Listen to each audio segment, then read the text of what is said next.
Halo, selamat pagi semuanya. Nah, pada hari ini anak-anak ibu sekalian, kita akan memasuki PJJ berikutnya mengenai selangkah monotonan fungsi trigonometri khusus untuk matematika peminatan kelas 12 MIPA. Kalau materi kita sebelumnya, kita sudah membahas mengenai persamaan garis singgung dari sebuah fungsi trigonometri. Nah, pada hari ini kita akan membahas mengenai bagaimana fungsi itu naik, dikatakan naik, dan dikatakan dia sebagai stasioner, dan dikatakan sebuah fungsinya adalah turun. Untuk menentukannya, maka yang perlu kita perhatikan adalah misalkan sebuah fungsi berupa fungsi kontinu pada interval A, B. Nanti intervalnya akan diberitahu pada soal. Dan misalkan pula X1 dan X2 terletak di dalam interval A, B dan memenuhi dari dimana nanti intervalnya berada di bagian luarnya dari sebuah X1 dan X2 gitu. Kemudian fungsi f dikatakan naik jika fx1 kurang dari fx2. X1 dan X2 nya dapat dari mana? Nanti kita akan menentukan dari sebuah X1 dan X2. Sebaliknya, fungsi f dikatakan turun jika fx1 lebih dari fx2. Nah, untuk lebih lanjutnya, yang perlu anak-anakku perhatikan adalah kita harus mengingat dengan turunan pertama fungsi f akan diketahui apakah fungsi f naik atau turun di interval A, B. Bagaimana cara menentukannya? Yang pertama, jika f aksen x ini artinya turunan pertama gitu ya dari sebuah fungsi fx. Jika dia lebih dari 0, maka fungsi tersebut dikatakan naik. Anak-anakku sekalian bisa diperhatikan gambar dari sebelah kanan ini. Dia dikatakan naik jika turunan pertamanya lebih dari 0. Dan kemudian jika turunan pertama dari sebuah fungsi ini kurang dari 0, maka fungsi f dikatakan turun. Nah, ini dia turun. Bisa dilihat ya di bagian yang sebelah kanan paling pinggir ini. Dia dikatakan turun jika turunan pertamanya kurang dari 0. Kemudian, jika sebuah fungsi turunan pertamanya dari sebuah fungsi sama dengan 0, maka fungsi tersebut dikatakan tidak naik dan tidak turun. Bisa kita lihat ini.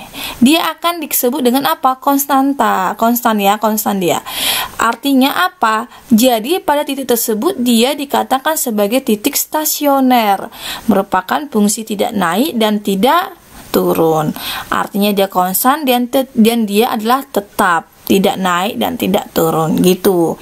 Jadi bisa kita ulangi bahwa jika turunan pertamanya lebih dari 0, maka sebuah fungsi tersebut dikatakan naik. Dan jika turunan pertamanya nanti kurang dari 0, maka fungsi tersebut dikatakan turun. Dan jika turunan pertamanya sama dengan 0, maka disebut apa? Sebagai titik stasioner. Jika fungsi f naik atau turun pada interval A, B, dikatakan fungsi f monoton pada interval A, B juga. Selanjutnya, untuk lebih memahami, mari kita berlatih. Di sini nanti ibu akan memberikan dua contoh soal. Sekarang contoh soal pertama. Diketahui fungsi fx sama dengan 3 sin x tambah pi per 2. Untuk x lebih dari sama dengan 0 dan kurang dari sama dengan 2pi, maka kita tentukan yang pertama titik stasioner fungsi f, interval fungsi f turun. Contoh soal kedua, jika diketahui fungsi fx sama dengan 2 cos dari x min v per 3 untuk x lebih dari sama dengan 0 dan lebih kurang dari 2pi, tentukanlah interval fungsi f naik. Nah, dua soal ini akan membahas mengenai kemonotonan kita pada hari ini. Ada naik, ada turun, dan ada stasioner.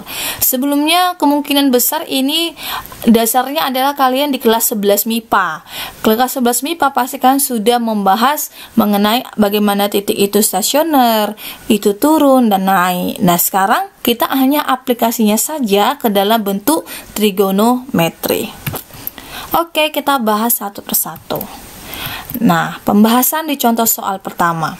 Diketahui fungsi f(x) sama dengan 3 sin dari x tambah pi per 2. Untuk intervalnya adalah x lebih dari sama dengan 0 dan kurang dari sama dengan 2pi. Maka tentukan yang pertama titik stasioner dan kemudian fungsi tersebut turun. Nah, guna fungsi ini nanti untuk kita menentukan apa? Si turunannya.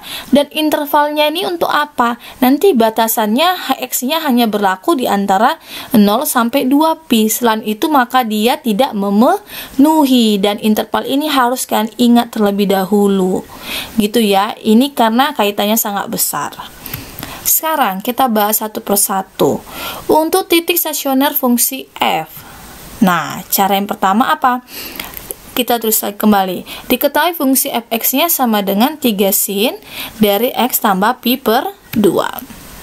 Maka diperoleh, kita harus menentukan turunan pertama dari sebuah fungsi. Fungsinya tadi apa? 3 sin x tambah pi per 2. Nah, turunannya 3, tetap 3 kita salin ya. Turunan dari sebuah sin itu apa? Cos. Maka kita buat cos. Cos apa ini? X tambah pi per 2. Oke.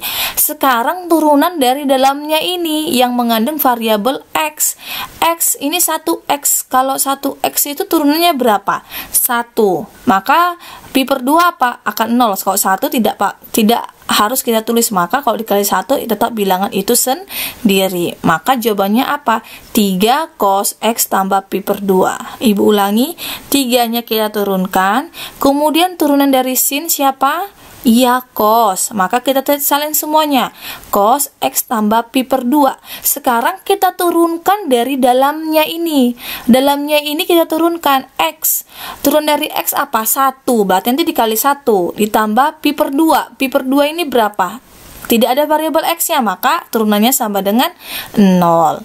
Kalau sekali 1 berapapun bilangannya tetap bilangan itu sendiri. Maka hanya kita tulis 3 cos dari x tambah pi per 2. Nah, sekarang setelah mendapatkan turunannya, maka kita harus menentukan titik stasionernya.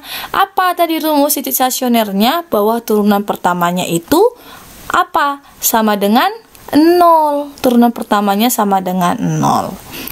Sekarang lanjut. Maka turunan dari x sama dengan 0. Turunan pertamanya mana? 3 cos x tambah pi per 2. Kita salin. 3 cos x tambah pi per 2 sama dengan 0. Gitu ya. Turunannya dari awal ini sama dengan 0. Kemudian kita sederhanakan. Bagaimana caranya? Yang tinggal di ruas kiri ini hanya si cos dan kawannya ini. Selain itu kita pindah ruaskan ke sebelah kanan. Berarti 3 kali cos ini artinya. Kalau 3 kali pindah kali perkalian angka 3 menjadi apa lawan perkalian? Pembagian. Maka 3-nya pindah ke ruas kanan jadi 0 dibagi 3. Berapa? 0. Maka kita dapatkan cos x tambah pi per 2 sama dengan 0. Selanjutnya, kalau sudah di ruas kiri ini hanya tinggal cos dengan kawannya tanpa ada variabel-variabel atau koefisien yang menemaninya, maka kita lanjut saja. Cos x tambah pi per 2 sama dengan 0. Sekarang karena di ruas kirinya ini sama kita tuliskan adalah cos, maka kita bisa membuat bagaimana caranya supaya si 0 ini jadi cos. Cos berapa yang menghasilkan 0? Cos berapa? Iya, cos pi per 2, gitu ya. Cos berapa yang menghasilkan 0? Cos pi per 2 atau cos 90 sebenarnya. Nah, kenapa Bu kami harus membuat pi per 2? Karena sebelah ruas kanan ini kita masih membentuknya sebagai dalam keadaan pi. Maka kita ubah dia dalam keadaan pi. Atau ada pertanyaan, Bu, boleh nggak dari awal ini kalau seandainya dia udah menggunakan pi, kami rubah menjadi satuan derajat? Boleh. Kalau itu menurut kalian lebih gampang, boleh. Tidak mengurangi. Maka kalau kalian menggunakan nanti pi kan 180 dibagi 2, jadinya 90. Seandainya kalian menggunakan 90, maka di sini kalian tulis aja cos 90, ya. Boleh kan rubah. Dari mana dapat tadi cos pi per 2 atau cos 90? Supaya si cos ruas kiri ini karena menggunakan tanda cos, maka ruas kanan juga harus kita buat apa? Cos gitu. Ya, berarti cos berapa supaya 0? Cos pi per 2. Maka kita dapat persamaannya cos dari x tambah pi per 2 sama dengan cos dari pi per 2. Setelah cos sama dengan cos, ini baru kita bisa menggunakan rumus apa? Iya, rumus dari mencari trigonometri dalam bentuk kosinus. Bisa kalian buka kembali buku kalian di kelas 11. Nah, ini selalu berkaitan di kelas 11. Silakan kalian buka kembali buku kalian bagaimana cara menentukan nilai x-nya jika bentuk persamaannya dalam bentuk kosinus. Oke. Nanti di sini Ibu akan jelaskan juga. Nah, ternyata kalau dia bentuk cos dengan cos ada rumusnya. Rumusnya apa? Rumusnya adalah si ruas kanan ini siapa? X tambah pi per 2. Kita salin di sini. X tambah pi per 2. Gitu ya. Sama dengan ini yang sebelah ruas kanan yang ini, dia ini sebagai pi per 2 ini sebagai alpanya. Kalau cos itu ada alfa yang positif, nanti ada alfa yang negatif. Maka pi per 2-nya ini kita salin. Sama dengan pi per 2 ditambah K dikali 2pi. Kalau K dikali 2pi ini sudah ketentuan bawaan dari sana gitu ya. Alfa ditambah K dikali 2pi. Nah, Ibu ulangi. X tambah pi per 2 kita salin di sini gitu ya. Sama dengan yang sebelah kanannya ini apa? Pi per 2 kita salin ditambah K dikali 2pi gitu. Ini merupakan apa? Mencari nilai x-nya nanti untuk persamaan yang pertama. Ada persamaan yang kedua. Kalau yang kedua, nanti dia tetap sama. X tambah 2pi per 2-nya kita salin ke sini. Sama dengan, bedanya apa? Kalau tadi kita gunakan pi per 2 yang ini, sekarang kita gunakan lawannya, yaitu min pi per 2. Karena rumus dari sebuah kosinus apa? Ada alfa dan ada min alfa, gitu ya. Maka, kalau yang atas tadi gunakan yang positif, yang di bawahnya kita gunakan yang negatif. Maka kita tulis negatif pi per 2. K ditambah K dikali 2 pi gitu. Jadi bedanya hanya terletak pada pi per 2-nya. Kalau yang pertama pi per 2-nya positif, kalau yang kedua pi per 2-nya menjadi negatif. Gitu ya. Ini harus kalian ingat. Jadi kedua belah pihak ini nanti akan kita gunakan. Sekarang kita bahas satu persatu. Nah, untuk x tambah pi per 2 sama dengan pi per 2 ditambah K dikali 2pi. Kita sederhanakan. Maka kalau kita sederhanakan, kita lakukan bagaimana si ruas kirinya ini hanya tinggal variabel x saja.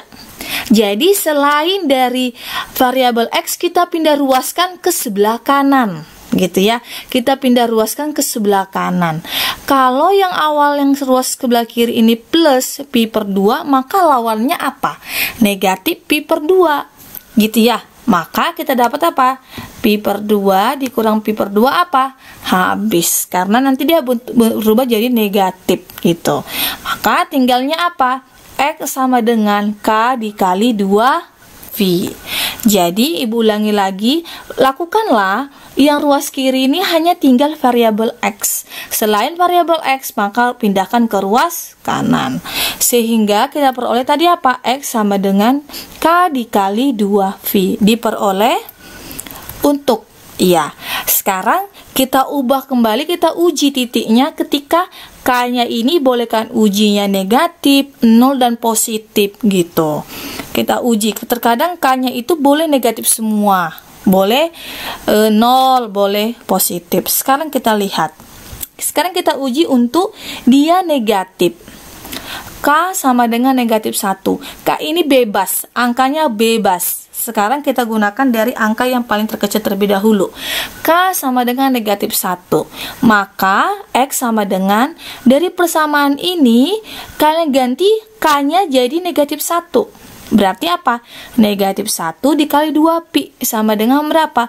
Min 2pi. Gitu ya. Min 2pi. Sekarang K, jangan lupa kita harus lihat kembali intervalnya. Intervalnya tadi hanya batas mana? 0, X lebih dari sama dengan 0 dan kurang dari sama dengan 2pi.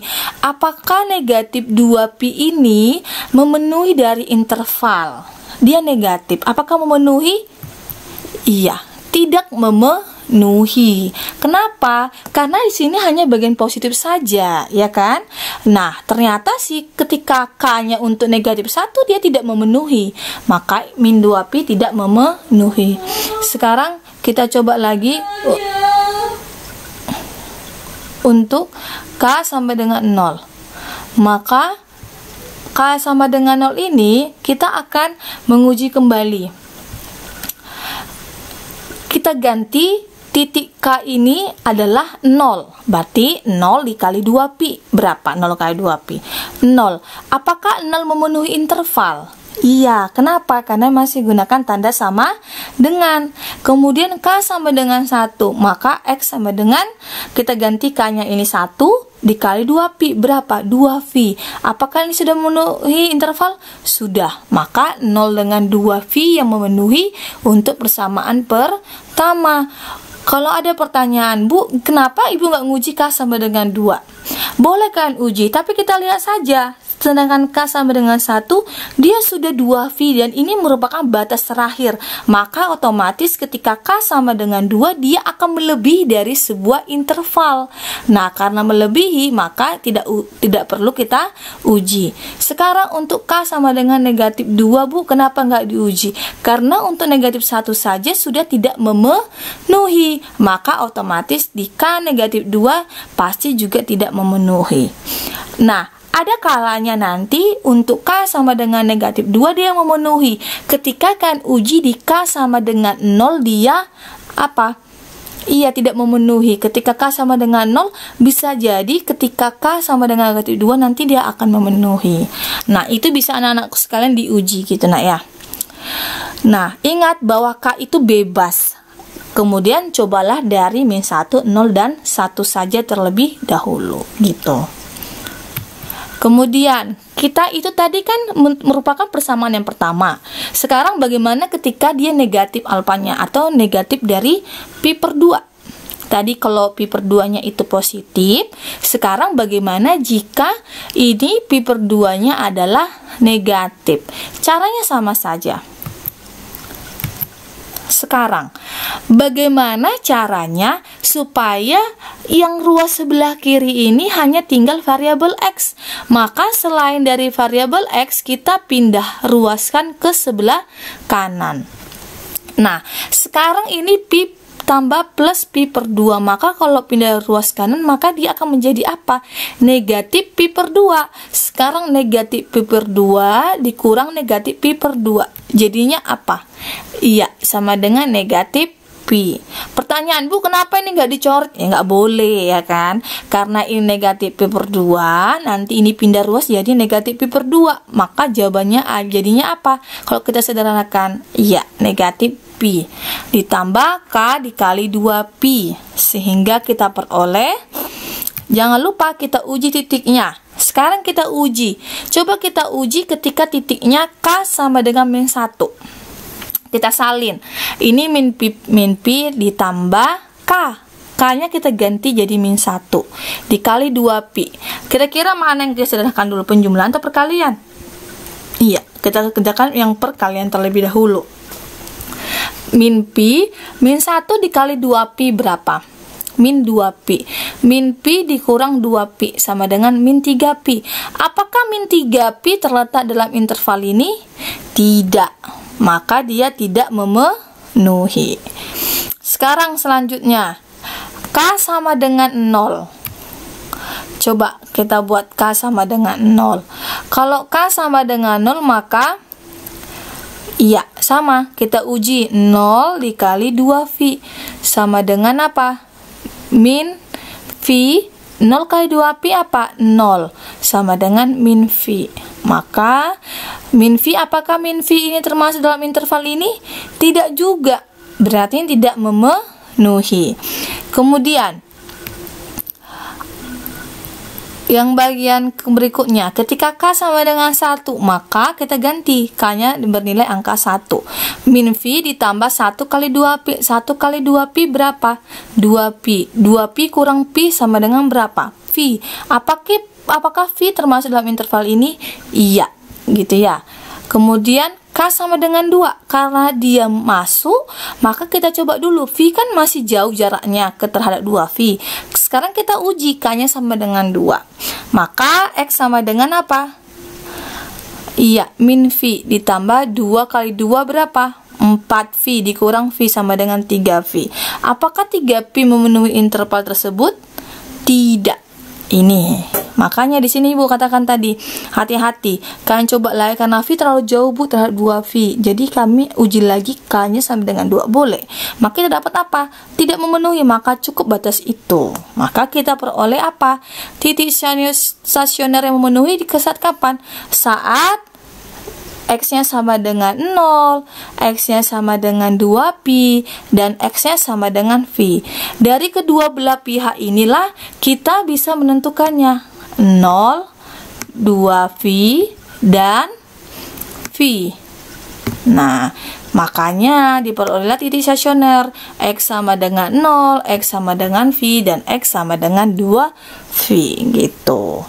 Paham ya batas ini ya? Jadi kedua belah pihaknya harus kita cari terlebih dahulu supaya kita dapat titik stasionernya gitu. Nah, titik stasionernya ini nanti berlaku untuk menentukan apa? Si turunannya. Jadi kita harus ingat titik stasionernya apa aja? 0, V, dan 2V. Sekarang ini masih ada kaitannya sama si fungsi dari turunannya. Sekarang kita lihat. Kita jawab soal berikutnya. Yang B, dia minta tadi apa? Interval fungsi turun. Nah, fungsi f turun jika turunan dari fungsi fx-nya kurang dari 0. Tadi kan kita sudah dapat tuh fungsi dari stasionernya, maka si turunannya kita hanya mengaplikasikan saja dari titik-titik stasionernya. Kita hanya membuat diagramnya. Nah, sekarang diagram nilai turunan pertama dari fungsi fx pada titik stasioner sebagai berikut. Kita hanya membuat diagramnya saja. Tadi titik-titiknya siapa aja?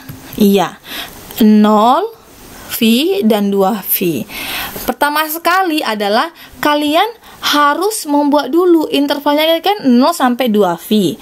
Nah, ternyata titik stasionernya tadi 0 memenuhi, V memenuhi, 2P memenuhi. Maka kita buat hanya ada 3 bagian ini saja.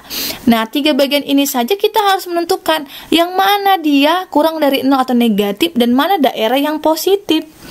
Kita tentukan kira-kira di antara 0 sampai P ini positif atau P sampai 2P ini yang positif antara ini.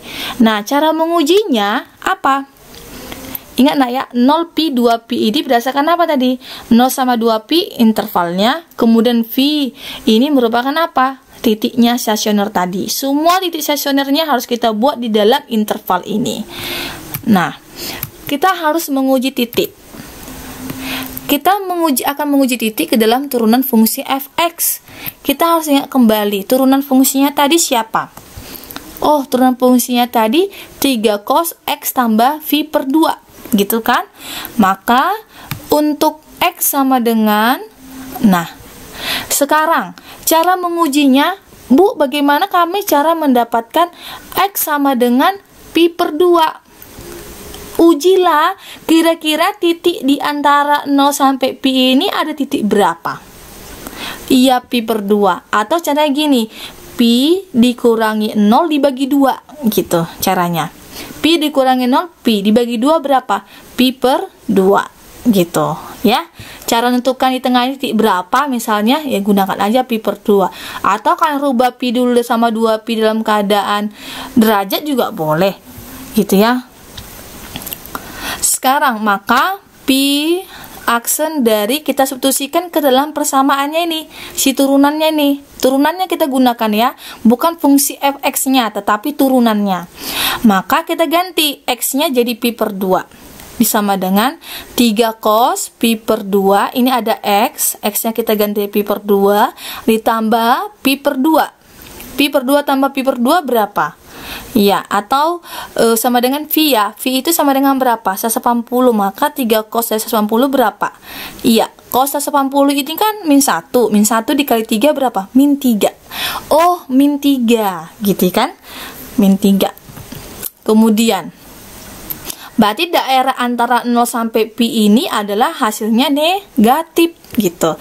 Kemudian kita uji titik yang berada di antara pi dengan 2V. Caranya bagaimana, Bu? Sama kayak tadi. Kita uji ya. 2V sama V. Kira-kira di bagian tengahnya ini ada angka berapa? Sekarang kita, ini tadi maksud Ibu ditambahkan ya, V ditambah 0 bagi 2 gitu. Sekarang 2V tambah V berapa? Bagi 2. 3V bagi 2 berapa? 3V per 2 gitu ya. F aksennya 3pi per 2 sama dengan 3 cos. 3pi per 2 tambah V per 2 sama dengan, ini sebenarnya 4pi per 2 sama dengan 2V. 2V ini berapa? 360. Cos dari 360 berapa? 1. 1 dikali 3 berapa? 3. Maka kita dapat apa? Di antara 0 sampai V ini merupakan negatif, dia merupakan fungsi turun, dan di antara V sampai 2pi ini merupakan positif, dan inilah dikatakan fungsinya naik. Pertanyaannya tadi apa? Bahwa interval yang turun dia inginkan. Maka kalau interval yang turun, yang mana yang kita gunakan? Iya, berarti yang berada di antara 0 sampai V. Kenapa? Karena dia maunya kurang dari 0. Maka dari diagram disimpulkan bahwa fungsi turunan dari sebuah fungsi turun pada interval x lebih dari 0 dan x kurang dari V. 0 dan V-nya tidak termasuk. Jadi kurang dari dan kita gunakan tidak menggunakan tanda sama dengan. Seperti itu. Nah, batas ini bisa dipahami ya. Nanti jika ada yang kurang difahami, bisa kita tanya-tanya lagi lewat WA boleh. Lanjut. Nah, sekarang kita akan membahas untuk contoh soal kedua. Kalau kalian memahami di contoh soal pertama, maka di contoh soal kedua ini juga sama saja sebenarnya. Sekarang kita lihat. Jika diketahui sebuah fungsi fx sama dengan 2 cos x min V per 3 untuk x lebih dari sama dengan 0 dan kurang dari sama dengan 2V, tentukanlah interval fungsi f naik. Dia minta fungsi naik. Kok tadi fungsinya turun, sekarang naik. Kita harus mengingat kembali kalau naik itu apa sih syaratnya? Iya, syaratnya apa? Lebih dari turunannya harus lebih dari sama dengan 0. Nah, sekarang diketahui fungsi fx-nya 2 cos x min V per 3. Maka turunannya jadi apa? Ya, sekarang Ibu ajari cara menurunkannya. Pertama, 2-nya kita salin dulu. Sekarang cos. Turunan dari cos itu apa? Min sin. Makanya ini ada negatif. Sin. Kita salin lagi nih. X min Pi per 3. Sekarang turunan dari dalamnya ini, turunan dari x itu apa? Angka 1. Yang ini apa? 0. Oh, nggak usah. Berarti kita hanya tulis apa? Min 2 kali sin dikali x min Pi per 3. Sekarang ternyata untuk menentukan interval fungsi naiknya kita harus cari dulu titik stasionernya. Kalau kita untuk menentukan turun atau naik, kita harus mengetahui titik stasionernya supaya kita bisa menentukan apa? Iya, negatifnya di mana, letak positifnya di mana gitu pada diagram. Sama kayak tadi. Sekarang apa? Kita turunkan fungsi fx-nya sama dengan kan 0 dulu. Maka kita salin lagi, turunannya tadi apa? Iya, min 2 sin x min Pi per 3, kita sama dengan kan 0. Sekarang sin x min Pi per 3 sudah kita salin. Kita hanya membuat ini hanya sin saja. Di ruas kiri itu hanya sin saja. Semua koefisien yang tidak berkaitan dengan sin, maka kita pindah ruaskan ke sebelah kanan. Sekarang ini artinya kan min 2 kali sin. Kalau min 2 kali, pindah ke ruas kanan jadi apa? Pembagian. 0 dibagi negatif 2 tetap apa? Tetap 0. Maka kita sudah dapatkan hasilnya apa? Sin X min pi per 3 sama dengan 0. Nah, habis ini kita apakan? Iya, setelah ini apa? Kita jadikan, karena di ruas kiri ini sin, maka di ruas kanan harus sin. Nah, pertanyaannya, sin berapa yang hasilnya 0? Oh iya, ternyata sin 0. Kalau sin 0, kita sin aja sin 0. Sekarang kita lihat, sudah sin sama dengan sin? Sudah. Maka udah ini baru kita gunakan apa? Rumus cara menentukan nilai X ketika dia menggunakan rumus sinus. Buka kembali buku kalian di kelas 11. Bagaimana cara menentukan ini? Nah, cara menentukannya adalah yang pertama apa? Iya, ternyata dia apa? Gunakan apa?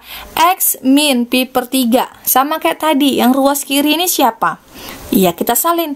X min pi per 3 sama dengan berapa yang ruas kanan? 0. Iya, 0 ditambah K dikali 2pi. K dikali 2pi ini sudah ketetapan, jadi dia tetap mengikut aja. Tapi ini hanya berlaku ketika apa? Iya, sin sama cos ya. Sekarang 0-nya kita salin. Sudah ya, X min pi per 3 di sini sama dengan 0-nya ini dapat dari sini, sin 0. 0-nya ke salin sini.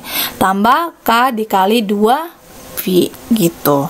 Sekarang rumus keduanya apa? X min pi per 3 yang ini. Sekarang kalau untuk sin itu dia gunakan ini, pi dikurang alfa. Kalau tadi, kalau kosinus itu positif negatifnya saja alfanya. Sekarang dia enggak, pi dikurang alfa. Pi ini sudah ketetapan ya. Dikurangi berapa yang ada di sini? 0, berarti dikurangi 0 gitu. Ya. Dikurangi sama 0.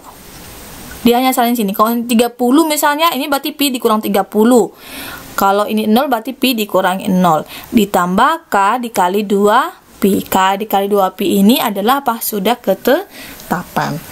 Gitu. Sekarang kita akan mencari nilai X yang memenuhi dari kedua persamaan ini. Lanjut seperti tadi. Sekarang kita bahas yang pertama. X dikurang pi per 3 sama dengan 0 ditambah K dikali 2pi. Nah, X dikurang pi per 3 sama dengan 0 tambah K dikali 2pi. Tadi apa? Ibu bilang bahwa kalau sudah seperti ini, jadikanlah ruas kiri ini hanya tinggal variabel X. Selain variabel X pindah ruaskan ke sebelah kanan.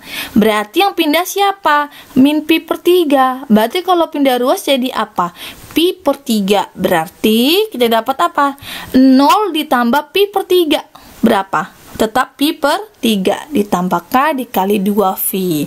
Nah, setelah X sama dengan, maka bisa kita uji titiknya untuk nilai K yang berbagai macam. Sekarang kita uji ketika K-nya sama dengan negatif 1. Kita ganti. Dari persamaan ini, kita ganti K-nya sama dengan negatif 1. Pi per 3 ditambah K negatif 1 dikali 2pi. Mana dikerjakan terlebih dahulu, penjumlahan atau perkalian? Ya, perkalian. Sekarang negatif 1 kali 2pi berapa? Negatif 2pi. Ditambah pi per 3 berapa? Iya, negatif 5pi per 3. Sekarang, K sama dengan 0. Berapa? Berarti 0 dikali 2pi 0 ditambah pi per 3. Maka jawabannya pi per 3. K sama dengan 1 kita uji. 2pi ditambah pi per 3 berapa? 7pi per 3 gitu ya. Berarti kita bisa lihat, ingat intervalnya. Intervalnya tadi berada di antara 0 sampai 2pi. Mana yang memenuhi? Iya, yang memenuhi hanya pi per 3. Kalau ini sudah berada di bawahnya tidak termasuk karena negatif ya. Sekarang ini apa? Sudah 2pi, sekian gitu kan. Jadi yang memenuhi hanya pi per 3 karena batasnya hanya sini 0 sampai 2pi. Nah, sekarang kita bahas yang kedua. Yang kedua ini sama, X min Pi per 3 sama dengan Pi dikurangi 0 tambah K dikali 2V. Sama caranya seperti tadi, ubahlah ruas kiri ini apa? Hanya tinggal variabel X gitu. Jadi sama dengan kita ubah X, Pi dikurang 0 kan V, tambah K dikali 2V. Sekarang yang negatifnya ini pindah ke ruas kanan. Jadinya apa? Iya, Pi sama dengan apa nih? Negatif pindah jadi positif. Pi ditambah Pi per 3, 4Pi per 3.